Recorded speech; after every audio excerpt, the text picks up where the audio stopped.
महादेव को देखकर छगन बोला, अरे बाबा, किनारे बैठने से बड़ी मछली नहीं मिलेगी।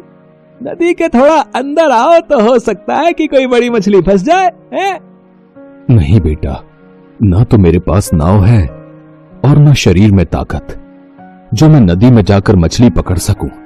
अब सब कुछ भगवान के ऊपर है। उन्होंने चाहा तो मुझे बड़ी मछली जरूर मिलेगी।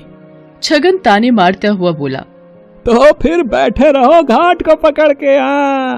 भगवान तुम्हारे लिए लाल परी मछली भेजेंगे। लाल परी एक बहुत ही नायाब मछली होती है जिसकी कीमत लाखों में होती है। ऐसी मछली किसी भाग्यवान को ही मिलती है। एक बार जिसे लाल परी मिल जाती है उसकी किस्मत ही चमक जाती है। खैर, महादेव ने छगन की बातों पर कोई ध्यान नहीं दिया और काफी देर इंतजार करने के बाद अपना जाल खींचा। उसका जाल भारी लग रहा था। लगता है कोई बड़ी मछली फंसी है। मगर जैसे ही उसने जाल बाहर खींचा उसका सारा जोश ठंडा पड़ गया। जाल में मछली तो क्या, एक घोंघा भी नहीं फंसा था। उसकी जगह उसमें ढेर सारा कचरा जैसे प्लास्टिक की बोतलें, सड़े पुराने जूते और चप्पल फंसे थे। ये देखकर छगन जोर से ठहाका लगाकर हंस पड़ा और बोला, अरे वाह बाबा वाह, बहुत बड़ा खजाना हाथ लग गया है तुम्हारे। इसी तरह रोज खजाना मिलता रहा तो एक दिन तुम जल्दी ही रईस बन जाओगे। महादेव ने फिर उसकी बात पर कोई ध्यान नहीं दिया, बस मन ही मन बोला, हे भगवान, कैसे लोग हैं तुम्हारी दुनिया के। जो नदी हमें पीने को पानी और खाना देती है उसमें लोग न जाने क्या क्या गंदगी डाल देते हैं। इतना सोचकर उसने फिर से जाल डाला। इस बार उसके जाल में थोड़ी सी छोटी मछलियां फंस गई। लगातार मेहनत करने से महादेव का बूढ़ा शरीर थक गया था, इसलिए जो मछलियां फंसी थीं उन्हें समेटकर महादेव बाजार चल पड़ा। दिन भर महादेव ग्राहकों का इंतजार करता रहा, मगर छोटी मछलियां होने के कारण उससे मछली खरीदने कोई नहीं आया। बाकी के मछुआरे बड़ी बड़ी मछलियां पकड़ कर लाए थे। उनकी सारी मछलियां देखते ही देखते बिक गई। हे भगवान, शाम होने को आई है, अब तो बाजार भी उठने लगा है। एक भी ग्राहक नहीं आया। सोचा था थोड़ा सा पैसा आ जाएगा तो सत्ती के लिए खाना और दवाइयां लेता जाऊंगा। बेचारी बुखार से तड़प रही है। अभी महादेव ये सोच ही रहा था कि वहां एक आदमी आया और उससे बोला, बाबा, ये मछलियां कितने की हैं? बेटा, ये हैं तो 200 रुपए की, मगर मैं तुम्हें 150 में दे दूंगा। 150 तो महंगा है। मैं तो इनके केवल 100 रुपए दे सकता हूं।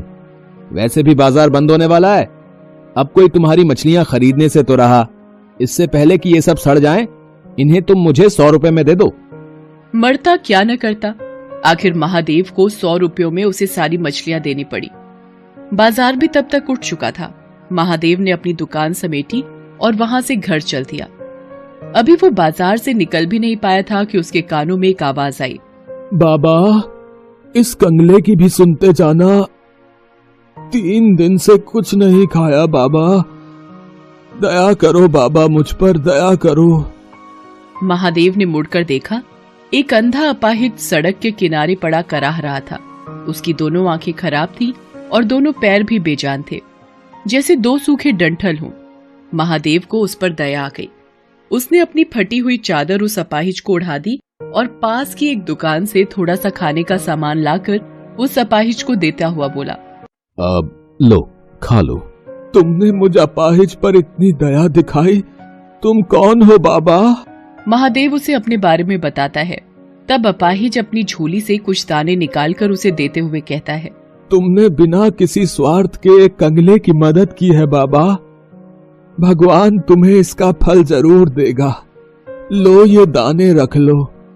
कल जाल डालने से पहले इन दानों को नदी में छिड़क देना।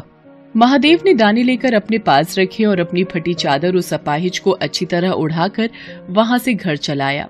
घर पहुंचने पर उसने देखा कि सती की तबीयत अब कुछ ठीक थी। ये देखकर महादेव को थोड़ी राहत मिली। उसने खाना बनाना शुरू किया। उसने अपने लिए थोड़ी सी मछलियां बचा कर रखी थी।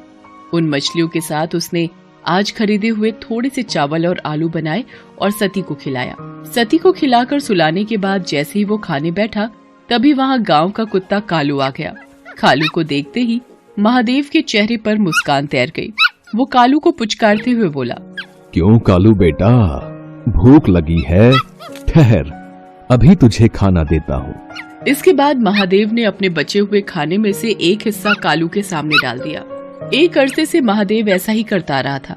वो जब भी खाने बैठता तब कालू वहां आता और महादेव कालू के साथ मिलावट कर खाना खाता। खाना खाकर कालू वहां से चला गया और महादेव भी भगवान का नाम लेकर सो गया। अगली सुबह वो फिर अपना जाल लेकर मछली पकड़ने चल दिया। नदी किनारे पहुंचकर उसे उन दानों की याद आई जो कल अपाहिज ने उसे दिए थे। उसने उन दानों को नदी में बिखेर दिया और फिर वहां अपना जाल डाल दिया। अभी थोड़ी ही देर हुए थे कि अचानक लगा जैसे जाल में कोई भारी चीज फंसी है। महादेव जाल को खींचने लगा, मगर बूढ़ा होने के कारण उससे जाल खींचा नहीं जा रहा था। जैसे तैसे काफी देर की मेहनत के बाद उसने जाल बाहर निकाला। जाल को देखते ही उसकी आंखें चौंधी आ गई। जाल में एक बड़ी सी लाल परी मछली फंसी थी। छगन मछुआरा भी ये सब देख रहा था। लाल परी को देखते ही उसकी आंखें आश्चर्य से फट पड़ी। उसने मन ही मन सोचा, अरे बाप रे, इतनी बड़ी लाल परी है? अगर ये मुझे मिल जाए तो हफ्ते भर की कमाई एक ही दिन में हो जाए। इस बुढ़े से किसी भी तरह ये मछली छीन लेनी चाहिए।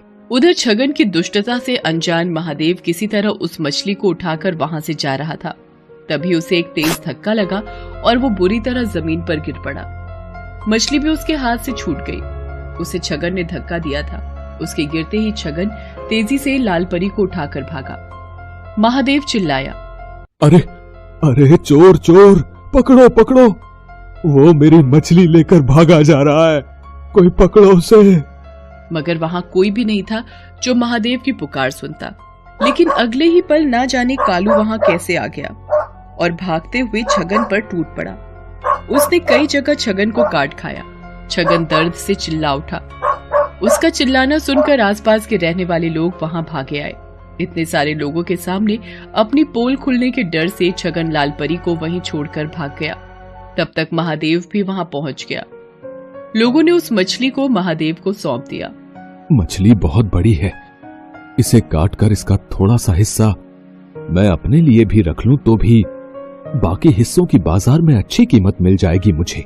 ये सोचकर महादेव मछली को घर लाया और जैसे ही उसने उस मछली को काटा, उसके पेट से नींबू के आकार और सुर्ख लाल रंग का माणिक पत्थर रूबी निकला। माणिक को देखते ही महादेव की आंखें चौंधी आ गई। हे भगवान, इतना बड़ा माणिक पत्थर, इसकी कीमत तो लाखों में होगी। इसे पाकर तो मुझे सारी जिंदगी कोई काम करने की जरूरत नहीं पड़ेगी। ये जरूर उस अपाहिज के दिए हुए दानों का ही कमाल है। इस माणिक का एक हिस्सा उसका भी है। ये सोचकर महादेव उसी जगह पहुंचा जहां उसे वो अपाहिज मिला था, मगर अब वहां कोई नहीं था। वहां बस महादेव की फटी हुई चादर ही पड़ी थी।